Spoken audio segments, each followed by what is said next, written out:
everyone, today we are breaking down the three key margins in the income statement: the gross profit margin, the operating profit margin, and the net profit margin. And if you've ever wondered what these numbers are and why they matter, then this video is for you. So stick to the end. First up is the gross profit margin. So this tells you how much of your revenue you have left after you've covered the cost of producing your product or delivering the service. So, and the formula is very simple. It is your revenue minus the cost of goods sold divided by revenue times 100.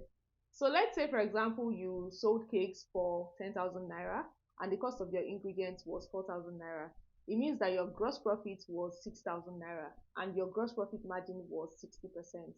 So what this means is that for every 1 naira you earned in revenue, 40 kobo was used in buying the ingredients and 60 kobo is what you have as your profits. And the higher the gross profit margin, the better. Very simple, right?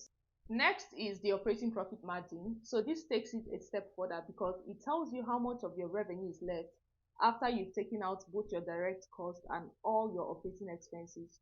And your operating expenses are things like the rent, utilities, salaries, and other admin fees that you pay or expend as a business. And the formula is also simple. It's your operating profits divided by revenue times 100. So taking the same example we used initially, if you sold cakes for 10,000 naira and the cost of your ingredients was 4,000 naira, and also the cost of your rent, salaries, utilities, everything was also 4,000 naira, it means that your operating profit is 2,000 naira and your operating profit margin is 20%. So with this 20%, you can compare across other businesses in your industry to know whether your business is managing your operating costs, that is your day-to-day costs, efficiently or not. Finally, we have the net profit margin. This is the bottom line because it tells you how much of your revenue is left after you've paid off everything, including taxes and interest on the loans you've taken. And the formula is your net profit divided by revenue times 100. Going back to the previous example, if you had to pay 200 naira as interest to a bank and you also had to pay 800 naira as taxes to the government, it means that your net profit will be 1,000 naira and your net profit margin is 10%.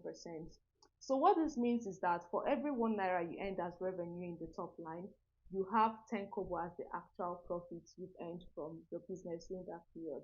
This is the key metric in understanding the profitability of your business. And that is it.